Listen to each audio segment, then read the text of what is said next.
오늘은 오은영 박사님께서 어떤 이야기를 준비하셨나요? 네. 요즘에 많이 들어보셨을 거예요. 가스라이팅.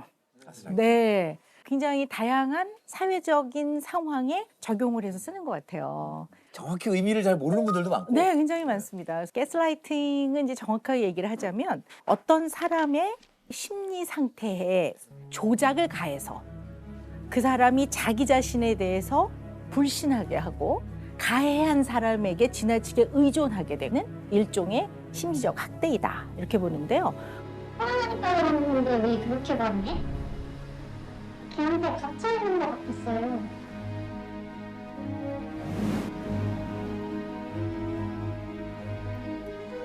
누구나 피해자가 될 수 있습니다. 그런데 정작 자신은 피해자라는 걸 모르는 경우가 많습니다. 이게 이제 가스라이팅보다는 이제 현재는 심리적 지배 이렇게 쓰는 것을 권장을 하고는 있어요. 근데 사실 이제 이거는 가스등이라고 하는 영화에서 유래돼서 가스라이팅. 이 가스라이팅이 아주 전형적인 걸 보여주는 영화라고 할 수가 있죠. 근데 그 영화를 잠깐 소개를 해드리면 이제 남편은 사실 이제 재산을 목적으로 결혼을 해서 그 위층의 보석을 탈취하기 위해서 이제 보석을 찾으려면 등을 밝혀야 되잖아요. 그 당시에 가스등은 여러 가구들이 나눴으니까 그걸 밝히면 다른 집들은 이제 이게 불빛이 희미해지는 거죠. 근데 이거를 감추기 위해서 이제 그 아내가 좀 불이 희미해지는 것 같다. 무슨 소리가 들리는 것 같다. 이렇게 말하는 것을 무슨 소리야? 무슨 소리가 들린다고? 네가 잘못 들은 거야. 라든가 아니면 네가 너무 예민해서 그래. 그러면서 이 사람이 현실에서 경험한 여러 가지의 감각이라든가 판단을 왜곡을 시켜서 결국은 이 부인이 이러면서 점점 피폐해져 가는 이제 그런 내용을 담고 있는데요. 다른 폭력과는 달리 이 가스라이팅은 아주 가까운 대상과의 관계에서 일어나거든요. 그다음에 부모 자녀 관계, 아주 가까운 직장 상사와 부하 직원 이렇게 가까운 사이에서 애착의 형태를 띠고 등장을 하기 때문에 이것이 정서적인 심리적인 학대라는 거를 깨닫지 못하는 경우. 가스라이팅이 사실 시작은 언제나 관계를 맺는 데서 시작을 해요. 친밀한 관계에서. 그러니까 예를 들어 나니까 너 얘기를 들어주지 어디 얘기를 해봐. 이러면서 이제 친밀한 관계가 진행이 되다 보면 이제 그 다음에는 이 상대가 한 실수에 대해서 굉장히 침소봉대를 해요. 그래서 너는 어떻게 맨날 이렇게 이 똑같은 실수를 반복하니? 그러니까 이제 상대를 굉장히 겸하하고 문제가 많은 사람인 것처럼. 그럼 이제 상대가 자기 자신에 대한 불확실성이 생기잖아요. 그럼 이제 그 다음부터는 이거 내가 잘하고 있나? 그러면서 이제 상대한테 내가 잘하고 있는 거 맞아요? 그래 끊임없이 물어보고 상대의 판단을 이제 기다리고. 그래서 사실 그 사건에서도 그 이미 언론에 보도된 그런 내용들을 봤을 때는 끊임없이 보고를 해요. 보고를 하고 상대한테 명령과 지시를 하고 그 다음에 이제 판단을 내려주고 이제 이런 일들이 있는 거거든요. 그 다음에 이제 상대가 사람들이 그러는데 너 나한테 너무 심하게 대한다고 사람들이 그러던데 그러면 그들이 뭘 알아? 내가 널 더 잘 알지. 이러면서 이제 이 사람을 조금 고립시키고 그래서 많은 사람들로 하여금 이 사람이 굉장히 논리적 판단을 하는 데에 문제가 있는 사람인 것처럼 점점점 고립이 되죠. 이런 걸로 이 사람이 이제 상당히 피폐해져가는 이런 관계를 이제 가스라이팅을 한다고 하는데요. 얼마 전에 그런 사건이 있었죠. 세 모녀가 어머니를 그 카페에서 그 CCTV가 보이지 않는 곳에서 폭행을 해서 어머니는 돌아가셨고 그래서 이게 존속살인으로 60대 친모를 때려 숨지게 한 혐의로 큰딸 A씨 등 세 자매를 구속 기소했다고 밝혔습니다. 이들 자매는 3시간가량 친어머니를 둔기 등으로 때려 숨지게 한 혐의를 받고 있습니다. 수사하는 과정에서 봤더니 지인이라는 어떤 분의 가스라이팅을 이 세 딸들이 받고 그걸로 인해 이제 이런 아주 처참하고 끔찍한 조종당한 것처럼. 네네. 이들은 어머니가 자녀들의 길을 꺾는다는 지인의 말을 듣고 끔찍한 범행을 저질렀습니다. 네.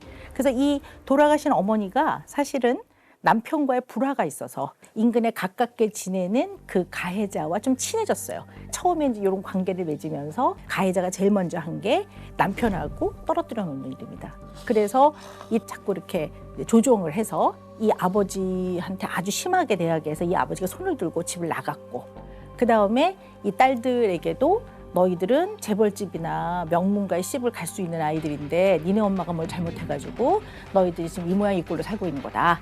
너네 엄마를 깨우쳐줘야 된다. 이렇게 해서 이 딸들이 그 조정을 심각하게 잘 받아들여가지고 이 어머니를 CCTV 없는 데서 때리고 그래서 결국 돌아가신 거예요.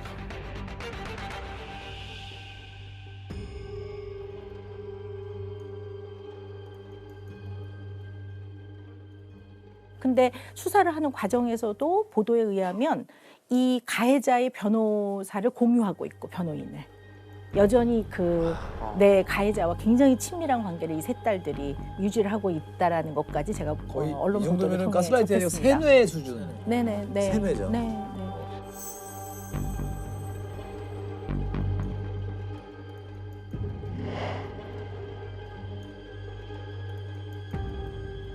근데 이제 가해자들의 이제 심리나 이런 것들에 대한 분석들이 많기는 해요. 나르시시스틱한 그런 어떤 인격적 특성을 갖고 있다고도 하고요. 근데 이들의 기본은 상대에 대한 굉장한 지배력과 통제력이죠. 자기의 지배력과 통제력, 자기한테 지나치게 의존하게 하고 다 벼락펴락하는 거죠. 일종의 그걸로 쾌감 같은 걸까요? 쾌감보다는 그것이 그 사람이 살아가는 방식이라고 보는 거지 일종의. 자기 조직의 회사나 기관의 장으로 그런 나르시스틱한 사람이 와버리면 그거 피할 수도 없어요. 그러니까 가불이 네, 같이 네. 존재하는 네. 가스라이팅. 그런 경험이 있죠, 다들. 네. 이러한 가스라이팅이 대체로는 평등한 관계에서 안 이루어져요. 대개는 그러니까 상하, 위계 질서 아니면 파워에 있어서 이 평등하지 않은 관계에서 아주 많이 일어나기 때문에 개인한테 미치는 좋지 않은 영향은 이루 말할 수가 없다고 보는 거죠. 이게 이제 가스라이팅을 겪는 사람한테 당하는 피해자한테 뭐라고 얘기해 주냐면요. 그 사람을 교화시키거나 설명을 해서 그 사람의 생각을 바꾸는 건 불가능합니다. 단절하십시오 이렇게 얘기하거든요. 가장 좋은 치료법이고요. 사실 이제 이 사람이 조금 나를 가스라이팅 하는 것 같다라고 했을 때 이 사람을 약간 회피하는 것도 굉장히 중요한 방법 중에 하나예요. 물리적으로 약간 거리를 두고 정서적인 거리를 두는 방법. 예를 들어 알았어 그렇게 할게가 아니라 좀 생각은 해볼게. 이런 것들이 굉장히 이제 거리를 두는 얘기들이거든요. 내가 한번 고려는 해볼게. 거리를 좀 두는. 그렇죠. 지나치게 공감 능력이 발달하신 분들도 좀 있다고 해요. 그러니까 공감 능력이라는 건 굉장히 좋은 거지만 이것이 지나치게 너무 발달을 하게 되면 나는 없고 상대가 느끼는 감정에 내가 지나치게 동화가 돼서 내가 나를 좀 객관적으로 보는 힘이 없어지게 되는 걸 늘 주의해야 되거든요. 생각보다 아주 친밀하고 가까운 관계에 있는 사람이 나를 위해 충고를 하는 건지 이게 가스라이팅인지 경계가 굉장히 모호하기 때문에 내가 뭔가 그 사람과의 관계에서 굉장히 괴롭다면 한 발 물러서서 아주 곰곰이 이런 것들을 잘 생각해 보는 게 필요할 것 같아요. 그래서 우리 주변에서 흔히 이런 거 있잖아요. 너 회사 그만두고 나가면 이런 대우 못 받아. 이런 거. 다 너 잘 되라고 하는 거야. 그러니까요. 너를 사랑해서 이렇게 하는 거야. 라든가 야 너는 내가 잘 알아. 다른 사람은 널 몰라. 이런 것들도 사실은 상당히 상대한테 그런 영향을 준다고 보는 거죠. 자기도 모르는 사이에 가스라이팅을 하고 있는 사람이 있을 것 같아요. 그렇죠. 네. 내가 예를 들면 내 친구 항준이에게 하고 있는 게 가스라이팅이 아닐까? 내가 잠깐만 예를 들면 이거 예를 든 거예요. 자꾸만 쟤를 말 많다 그러는 게 맞을까? 제가 봐도 말이 적진 않으니까 지금 당하고 있는 건 그러니까 아니에요. 예를 들면 나는 진짜 진심으로 위해줬는데 위해줘서 그 말을 한 건데 지나가 보니 내가 한 행동이 가스라이팅인 경우도 있을 수 있겠다는 생각이 들어요. 네. 특히 부모 자녀 관계에서도 이런 일들이 벌어지게 됩니다. 그리고 이런 거 있잖아요. 이제 어떤 아이가 학교에서 이제 조금 풀이 죽어 있어요. 그러니까 이제 선생님이 너 왜 오늘 나가 놀지? 그래서 왜 이렇게 풀이 죽어 있니? 그랬더니 이제 A라는 아이가 제가요 다니는 영어 학원에서요 제가 레벨 테스트를 좀 못 봤어요. 아 그랬구나. 그래서요 얼마나 우리 엄마가 알면 그거 속상할까 싶어서 제가 너무 마음이 안 좋아서 이러고 있어요. 라는 아이 이제 A가 이렇게 말을 해요. 근데 똑같은 상황에서 B라는 아이는 저 시험 너무 못 봐가지고요 아빠한테 혼날까 봐요. 나 지금 너무 걱정돼요. 이렇게 말을 해요. 어느 쪽이 가스라이팅일까요? 가스라이팅을 다 받은 아이일까요? 여기서도 가스라이팅이 존재합니다. 되게 좀 네. 비슷한 예인데 네. 전자. 이유를 좀 설명을 해주신다면요? 뭐라고 하셨죠? 근데 이게 왜냐면 복잡해. 네. 뭔가 교묘한 설계가 있는 느낌. 앞에 근데 결국은 같은 얘기 아닌가요? 그러니까 이게 헷갈리는데 되게. 굉장히 헷갈리시죠? 헷갈려요 네. 지금. 근데 무슨 차이지? 계속. 얼핏 들으면 A가 엄마의 마음을 이해하고 엄마의 마음을 잘 공감하는 네. 흔히 말하면 쟤는 어떻게 이렇게 부모가 속상한 걸 알까 이렇게 들리시잖아요. 근데 사실은 B가 훨씬 더 바람직한 거예요. 왜냐하면 네. A는 내 마음이 중요한 게 아니라 엄마의 마음을 걱정하는 거거든요. 그러니까 우리가 흔히 아이가 시험을 못 보면 속상해하면 이걸 통해서 조금 더 배워서 다음번에 조금 더 네가 한번 또 열심히 해보렴. 이거와 야 너 시험 못 봐서 엄마가 너무 속상해. 이게 이 차이가 있는 거거든요. 그러니까 B는 내가 혼날까 봐 나를 걱정하는 거고 A는 이 상황에서 나를 걱정하기보다는 엄마를 걱정하는 거니까 사실 공감 능력이 좋은 아이이기도 하지만 잘 살펴봐야 될 예라고 볼 수가 있는 거죠. 부모와 자식 간에도 찾지 잘못하면 의도치 않게 가스라이팅이 존재할 수도 있어요. 의도치 않게 정말 우리는 사랑하는 거지만 의도치 않게. 그래서 우리 흔히 말하는 너를 어떻게 키웠는데 내가 너를 얼마나 희생하고 키웠는데 뭐라든가 네가 엄마한테 네. 어떻게 이럴 수가 있니? 네, 뭐 이런 그런다든가 주체가 누가 되느냐 굉장히 중요한 것 같아요. 주체가 양육의 궁극적인 목표는 독립이거든요. 독립을 시키는 거, 그 과정에서 힘을 길러주는 과정이거든요. 그러니까 아이가 막 이제 시험 공부하면서 막 짜증을 내면 대부분의 부모가 너 하지 마. 엄마는 안 해도 돼. 이거는 주체가 엄마이잖아요. 근데 주체가 되네. 얘가 막 짜증을 낼 때 사실 공부는 네가 조금씩 배워가는라고 하는 건데 너가 오늘 할 수 있을 만큼만 해. 울지 않고 할 정도까지만 네가 정해서 해. 그리고 오늘 못한 부분 내일 해도 돼. 내일이 시험인데. 네. 내가 갑자기 맞아요. 네, 맞습니다. 이게 현실이긴 한데요. 그래서 이게 주체가 좀 다른 거죠. 누가 그러니까 주체는 주체가 무조건 그 너, 당사자의 너, 말을 얘가 듣는 주체인 거죠. 거죠. 내가 네네. 주체가 아니고. 그래서 가스라이팅까지는 아니지만 약간 우리가 많이 쓰는 일례가요. 아이가 하면 안 되는 행동을 하잖아요. 위험한 행동을 만약에 할 때 이건 위험해 하지 마라. 이건 너한테 위험해 너가 하지 마라. 얘가 주체가 되는 건데요. 너 혼나? 이거는 내가 집에 가서 너를 혼내겠다는 거예요. 이게 되게 다른 거예요. 혼내는 다른 의미입니다. 네. 거기다 더 나아가서요. 아저씨 얘 좀 혼내주세요. 뭐 이런 사람들이 그거 많이 하지. 성부 폭력인가요? 아저씨 아니, 또 우리 호흡한 어렸을 아저씨도 때 있어. 너 자꾸 울면 망태 아저씨가 경찰서 가서 네. 혼난다고 경찰 아저씨 온다고. 의외로 이런 것들이 마음과 이런 데 약간 조작을 가해서 좋지 않은 영향을 줄 수도 있다는 걸 우리가 좀 알고는 있어야 될 것 같아요. 네. 아니 네. 근데 가스라이팅에서 가장 좀 심각하게 된다는 문제가 아동학대. 맞습니다. 네, 아동학대는 정말 극단적인 예라고 볼 수가 있는데요. 그러니까 부모는 누구나 생각을 해보면 나를 사랑해줘야 되는 사람들이고 나를 보호해줘야 되는 사람이거든요. 근데 나를 사랑하고 보호해줄 이 대상이 동시에 나를 공격해요. 이 동일인이야. 이게 얼마나 혼란스럽겠습니까? 이걸 어린아이가 어떻게 극복을 하겠습니까? 거기다가 물리적 힘에 의한 두려움을 공포를 경험하게 됐을 때 이 아이의 심리 상태, 정서 상태에 너무나 좋지 않은 영향을 주게 되거든요. 그것이 극단적인 예가 아동학대인 거죠. 그래서 우리가 아동학대가 동서고금을 막론하고 예전부터 있어 왔어요. 근데 더 대두가 되고 이제 제도적으로 좀 보완이 되는데 제도가 만들어지고 보완되는데 영향을 준 게 98년도 사건으로 제가 알고 있는데 이 사건이라고요. 그 친부하고 계모가 아이들을 학대를 해서 그 누나는 이제 이미 암매장이 됐고요. 살해돼서 암매장이 됐는데 그때 누나 나이가 7살이었고요. 그다음에 그 동생은 이제 구출이 됐는데 5살. 근데 이제 그때 구출이 됐을 때 이 아이 윗속에는 아주 소량의 위액만 남아 있었어요. 그러니까 거의 한 2주 동안 아무것도 먹지 못했다라는. 5살에 완전히 굶주려서 뼈만 앙상하고 등에는 다리미로 대인 화상 자국이 그냥 다리미 자국이 그대로 있었고 발등은 젓가락으로 찢어져 가지고 아이가 발등이 부어 있는 이제 그런 모습으로 애가 구출이 됐어요. 그래서 구출이 된 다음에 이제 병원에서 치료를 받고 그리고 위탁 가정에 이제 가게 됐는데 거기서 이제 굉장히 어려움이 많았던 거죠. 왜냐하면 본인이 그 생애 처음으로 만난 타인인 부모가 자기를 학대를 했는데 이 세상을 어떻게 믿으며 이 아이가 어떤 마음으로 살았을까 하는 거는 생각만 해보면 이해할 수 있을 것 같습니다. 얼마나 공포스럽고 두려웠을까. 그리고 누구와 가까운 관계를 맺는 것이 얼마나 어려웠을까. 이제 이런 것들을 생각해 볼 수 있는데요. 그래서 위탁 가정을 좀 전전하다가 어려움이 너무 많아서 이 아동학대를 겪은 아이들이 지내는 쉼터가 있어요. 그래서 그때 제가 이제 그를 만나게 됐었죠. 그래서 오랜 기간에 이제 치료 후에 굉장히 어려움이 많았지만 그래도 본인도 많이 노력을 하고요. 그래서 학교도 이제 검정고시를 치르고 그렇게 해서 이제 저는 이제 그 이후로는 만나지 못했고요.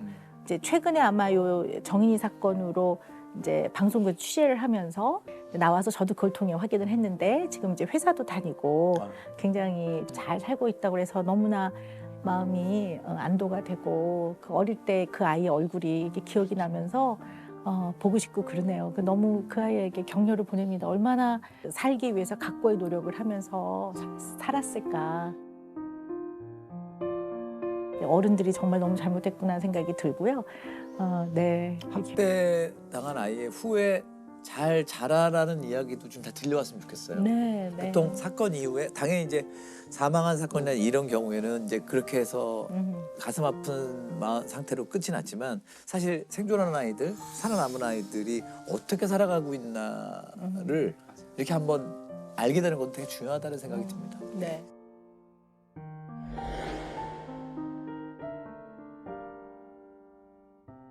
저희가 지금까지는 계속 우리가 수많은 범죄를 얘기했는데 그게 다 남을 해치는 행위잖아요. 오늘은 자기가 자기 자신을 해치는 행위, 자살에 대해서 좀 말씀을 드려볼까 합니다. 그 우리나라에서 1년에 자살 몇 명 하는지 아세요? 혹시? 14,000명이 14,000명. 네, 1년에 자살로 14,000명. 네. 사망을 하거든요. 그 OECD 이야기 하셨는데 OECD가 37개국이 있는데 그중에서 인구 10만 명당 자살률이 저희가 제일 높아요. 평균이 11명인데 네. 저희가 25명 정도 되거든요. 2배가 넘네요. 두 배가 넘네요. 2배가 넘죠. 그러니까 뭐 우리가 또 10대부터 30대 사망률 1위는 단연 자살이고 40대부터는 이제 2위가 자살입니다. 네. 다른 나라랑 비교해봐도 많아지고 있는 거죠. 극단적인 선택으로 숨지는 사람이 OECD 최고 수준을 기록했습니다. 국민 중에 매일 37.5명씩 스스로 목숨을 끊는 겁니다. 38분 정도마다 한 명씩 스스로 생을 마감한다는 것이니 이 수치는 놀라울 정도로 높다고 할 것입니다. 하룻밤새 30분에서 2시간 간격으로 5명의 자살 시도자가 실려왔습니다.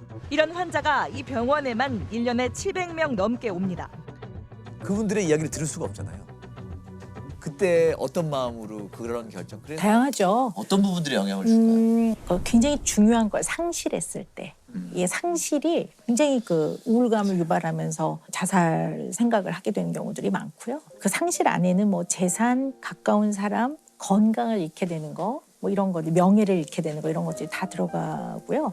또 인간은 어쨌든 가까운 사람한테 정서적 지지를 좀 받으면서 살아가야 되는 건 분명한 것 같아요. 근데 그런 지지 기반이 너무 없을 때, 너무 외롭거나 소외돼 있거나 고독할 때도 상당히 이제 위험도가 높고요.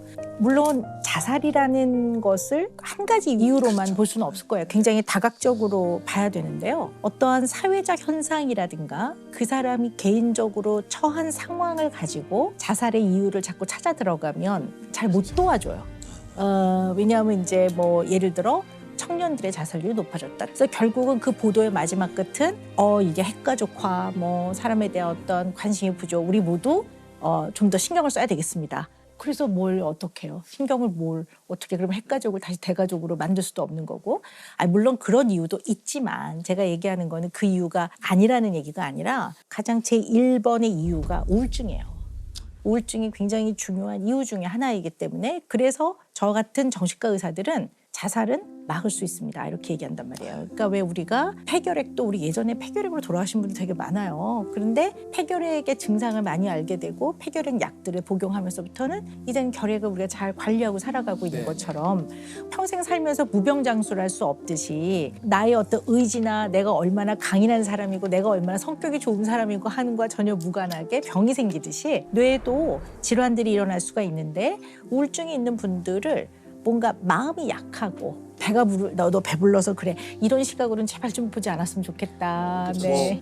다들 개인적으로 한두 번쯤은 생각해보지는 않으셨어요? 한두 번쯤 정말 힘들 때 한번 떠올리거나? 그치, 떠올린 적 한 번 정도 있지 않을까요? 나 오늘 울적해 우울한 기분이 들어 라는 거와 우울증은 좀 우울한 상태는 좀 다른 거예요. 최소한 2주 이상 우울한 상태, 특히 그냥 계속 죽고 싶어요.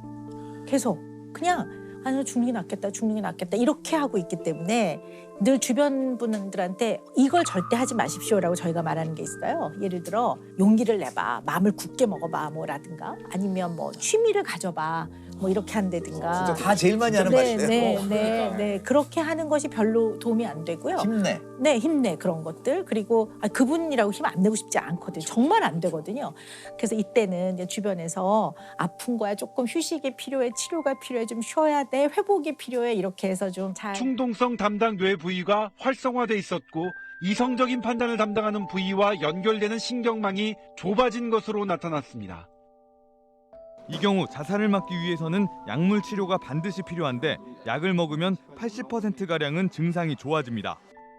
요즘에 이제 청소년 자살률이 굉장히 높아졌어요. 네, 그래서 어떤 일부 어른들은 아니 얘네들이 뭐 이렇게 고민이 많어, 그냥 집에 오면 다 밥 주고 뭐 내지는 청소년 아이들이 그 시기에 보이는 많은 어려움을 그냥 사춘기 그리고 뭐 중2병 뭐 이러면 그 안에 이렇게 다 보자기에 싸는 느낌이 들어요. 그래서 이거를 자세하게 좀 살펴보지 않고 이렇게 딱 묶어버리는 느낌이 좀 드는데 그 청소년 시기의 특징이라고 치부해버리고 그냥 넘어가는 경우들도 많거든요. 그래서 사실 요즘 자살 중에서도 청소년 자살을 좀 굉장히 눈여겨봐야 된다고 생각이 들긴 해요. 우리나라 중고생 10명 가운데 1명이 자살을 생각해 본 적이 있다라고 답한 통계가 있습니다. 학원에서 수업을 받던 초등학생이 화장실에서 목을 매 숨진 채 발견돼 청소년들의 자살은 굉장히 충동적이라서요.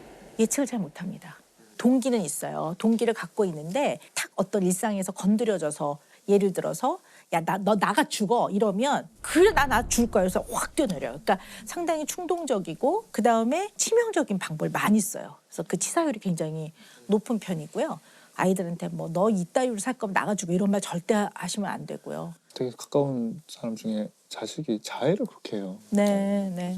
그것도 유행처럼 보인다고. 네네. 그 청소년 자해가 지금 굉장히 큰 사회적 인증까지 문제가 하는 경우도. 문제가 되고 있는데요. 네, 요즘 청소년들 사이에서 자신의 몸에 일부러 상처를 내고 그 사진을 SNS에 올리는 문화가 번지고 있습니다. 자해라는 단어를 입력하자 몸에 상처를 낸 게시물들이 쏟아져 나옵니다. 관련 게시물만 수만 건입니다. 날카로운 도구로 여러 차례 상처를 내고 손목에도 자해의 흔적이 선명합니다. 병원 응급실에서나 볼 법한 이 장면들은 요즘 SNS에서 쉽게 찾을 수 있는 자해 인증 사진입니다. 게시자는 대부분 10대 청소년들. NSSI라고 해요. 그래서 비자살성 자해. 그러니까 자살을 하고 싶은 의도는 전혀 없지만 자기 몸에 상처를 내게 되는 건데요. 저 죽을 의도는 전혀 없어요. 이렇게 자기 스스로 보고를 해요. 그리고 손이 잘 쉽게 닿는 허벅지 안쪽이라든가 팔등 그리고 옷으로 잘 가릴 수 있는 부분들에 되게 상처가 있는데요. 찍기도 해서 약간 유행처럼. 근데 이제 그게 왜 그러냐면요. 이 자해를 하는 걸 통해 이거에 이렇게 몰두하고 있는 동안에 다른 아픔을 잠깐 잊어요. 좀 마음이 이렇게 좀 편안해지려고 하는 의도가 좀 있어요. 그리고 두 번째는 이 자해 행동 자체가 대인관계 어려움을 해결하는 방법처럼 생각해요. 자해한 것을 SNS에 올렸을 때 수많은 사람들이 거기에 내 걱정도 해주고 그렇게 해서 어떻게 보면 마음에 이제 약간의 안정감 내지는 자기를 응원해 준다고 생각을 하게 되는 거죠. 그래서 대인관계 어려움을 그걸로 해결하는 경우들도 있고요. 어떤 경우는 이거 자체가 제발 나 좀 도와주세요. 나 지금 도움이 필요해요라는 도움의 어떤 표현일 수도 있고요. 만약에 이런 아이를 보셨다면 뭐라고 하시겠어요? 저 되게 궁금한데. 할 말이 없더라고요. 진짜 뭐라고 얘기해야 될지 모르겠다. 뭐가 얘한테 도움이 될지 지금 전혀 가늠이 안 돼요. 이 아픈 건 말할 것도 없지만 얘가 얼마나 힘들어서 이럴까라는 생각이 들면 마음이 아프니까 제일 많이 하는 질문이 너 왜 그러는데요? 왜? 근데 자해를 하는 아이들한테는요. 왜라고 묻는 것이 하나도 도움이 안 돼요. 네가 어떤 상황에서 이렇게 하게 되는지 얘기를 해보자. 자해를 하게 되는지. 어떨 때 이렇게 하니? 네. 그다음에 어떻게 하면 좀 네가 편해질 수 있을까? 같이. 이렇게 하는 질문들을 많이 하셔야 돼요. 한두 번의 어떤 조언을 가지고 아이가 그 행동을 멈출 거라고 생각하면 안 되고요. 소통하고 나의 마음과 나의 어려움을 알아줄 수 있는 누군가가 내 옆에 함께 있다라는 걸 느낄 때 가장 도움이 되니까 이제 그런 것들이 잘 전달될 수 있도록 하는 게 좀 필요하겠죠. 네. 자살에 대해서는 사실 법적으로 자살을 얘기해 보면 자살이라는 건 되게 특이한 행위거든요. 법적으로는. 왜냐하면 법이라는 거는 사회 윤리 중에서 중요한 것만 뽑아가지고 의무화시켜 놓은 거잖아요. 근데 자살을 하지 말라는 거는 동서양을 막론하고 굉장히 중요한 사회 윤리였어요. 법에서는 자살죄 없잖아요. 네, 자살죄 없는 거예요. 그러니까 왜 없냐 하면 일단 현실적인 문제가 있겠죠. 자살하고 난 사람에게 처벌을 할 수가 없는 거죠. 그렇죠. 또 사상적으로 근대에서는 기본 원리는 자유주의거든요. 자기가 살지 안 살지를 결정하는 문제잖아요. 네. 그거를 가지고 이제 처벌을 할 수는 없다. 이런 근데 거죠. 자살 방조죄는 있지 않나요? 네. 아, 자살 방조죄. 그러니까 우리가 자살죄는 인정하지 않지만 법에서 자살 방조죄는 인정합니다.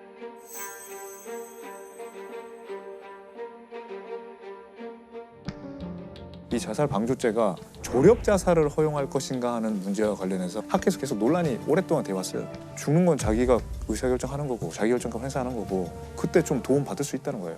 안락사 같은 뭐 그런 건가요? 안락사와 조력 자살은 좀 다릅니다. 조력 자살은 어디까지나 자기가 스스로 죽어야 되고 죽을 사람이 그걸 도와주는 거죠. 근데 안락사는 적극적 안락사 같은 거는 주사를 진짜 놔주는 거예요. 스위스의 조력 자살은 스위스 조력 자살이 되게 유명하거든요. 거기에 디그네티스라는 죽는 그런 병원이 있어요. 그러니까 거기는 뭐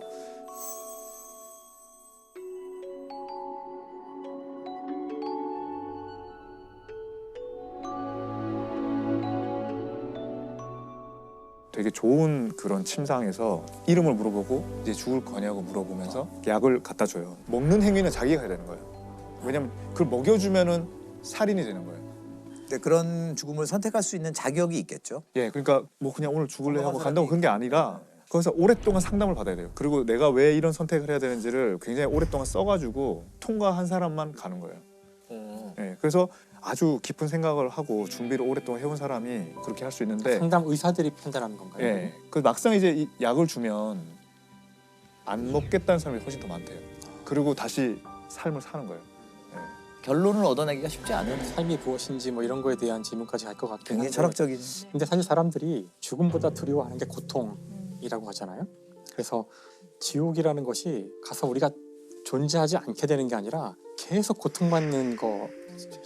그게 사실 안 끝나는 거니까. 그렇죠. 그게 상당히 이제 주는 함의가 있는데 그렇다면 사실 행복이라는 관점에서 보면 존엄사는 권리일 수 있죠. 그것이 끔찍한 고통을 주는 병에 계속 걸려서 죽는 것보다 더 고통스러운데 그거를 계속 삶이기 때문에 유지해야 한다면 그것이 과연 잘하는 것인지 이 사람이 원해도 죽일 수 없고 그렇다면은 오히려 문제가 될 수 있지 않을까. 그래서 존엄사는 정말 심각하게 고민해야 될 거라고 생각해요. 저희 사회가. 우리도 이제 안락사에 관한 2009년에 굉장히 네. 중요한 판결이 네, 나왔었어요. 근데 그 전에 배경이 됐던 판결을 하나 말할 필요가 있는데 1997년에 한 남자가 그걸 이제 곧바로 퇴원시키면 그냥 죽는 거예요. 곧바로. 그 처가 곧바로 퇴원시켜 달라고 한 거예요.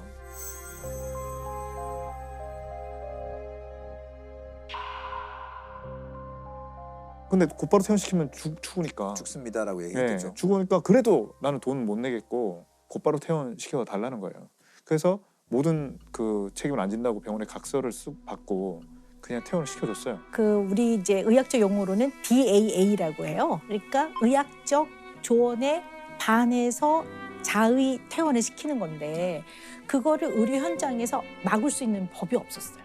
방법이 없는 거예요. 왜냐하면 보호자가 데리고 나가는데 그걸 뭐 우리가 문 앞에서 이렇게 막을 수도 없고. 근데 사실은 이제 그 비병원 사건 같은 경우는 최선을 다해 수술을 하고 그 보호자를 엄청나게 설득한 걸로 알고 있어요. 그 조금이라도 반응이 있다, 살 수 있다. 그랬는데 이제 보호자들이 결정한 것을 막을 수가 없었던 거죠. 그래서 곧바로 죽었죠. 5분 만에 죽었죠. 이게 떼는 순간. 그랬는데 이제 이게 기소가 된 거예요. 아. 근데 의사도 전공의도 기소됐어요? 예, 살인 방조.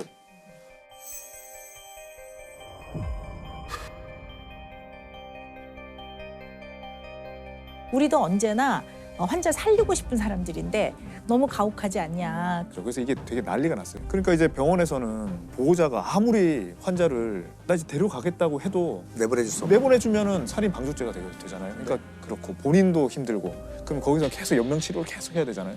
중환자실은 언제나 물리적 한계가 있어요. 중환자실 베드가 뭐 무한정 있는 게 아닌데 어떤 환자가 도저히 소생 가능성이 없고 그럼 이 사람을 수술해서 지금 중환자실 들어가면 살 수 있는 사람이 있을 때 이거의 그렇죠, 결정을 어디에다 가중치를 두느냐 굉장히 어려운 결정이에요. 근데 이제 그렇게 하다가 이제 2008년에 굉장히 이제 획기적인 판결이 나오는데요. 이게 할머니가 이제 식물인간이 돼서 오랫동안 있었던 거예요. 근데 이제 끝도 없이 치료를 받아야 되니까 내보내주면 안 된다는 게 그 판결의 핵심이었던 거거든요.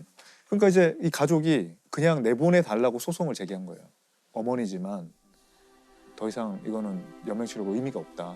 그래서 대법원까지 가서 서울 서부지법 민사 12부는 오늘 식물인간 상태에 빠진 어머니의 인공호흡기를 제거해달라며 자녀들이 낸 소송에서 일부 승소 판결을 내렸습니다. 재판부는 환자가 회복 가능성이 없는 절망적인 상태이고 식물인간이 될 경우 치료를 중단하라는 환자의 의사를 추정할 수 있다며 이같이 선고했습니다. 실제로 김 씨 가족의 진술서에는 김 씨가 평소 혹시나 병원에서 안 좋은 일이 생기면 호흡기는 절대 끼우지 말아달라고 자주 이야기했던 것으로 나타나 있습니다. 오히려 인공호흡기를 통해 김 씨의 고통만 가중되고 있다는 것이 가족들의 말입니다. 재판부는 김할머니가 이미 회생 불가능한 사망의 과정에 접어든 걸로 보인다며 기계에 의존한 상태를 벗어나 자연스럽게 죽음을 맞이하는 것이 인간으로서 존엄과 품위를 지킬 수 있는 방법이라고 설명했습니다. 무의미한 신체 치명에 해당하는 연명치료를 계속하는 것은 인간의 존엄과 가치를 해치므로 연명치료를 중단하는 것이 가능합니다. 했을 때는 이제 된다고 이야기했죠. 그러니까 이거에 대해서는 그때 대법관들 사이에서도 정말 여러 의견이 갈렸어요. 근데 하여튼 다수는 이런 조건 하에서는 이제 뗄 수 있다라고 했고, 요 대법원 판결에서 더 나아가서 이제 2016년에 연명의료결정법이라는 게 통과됐습니다. 2018년부터 발효되는데요.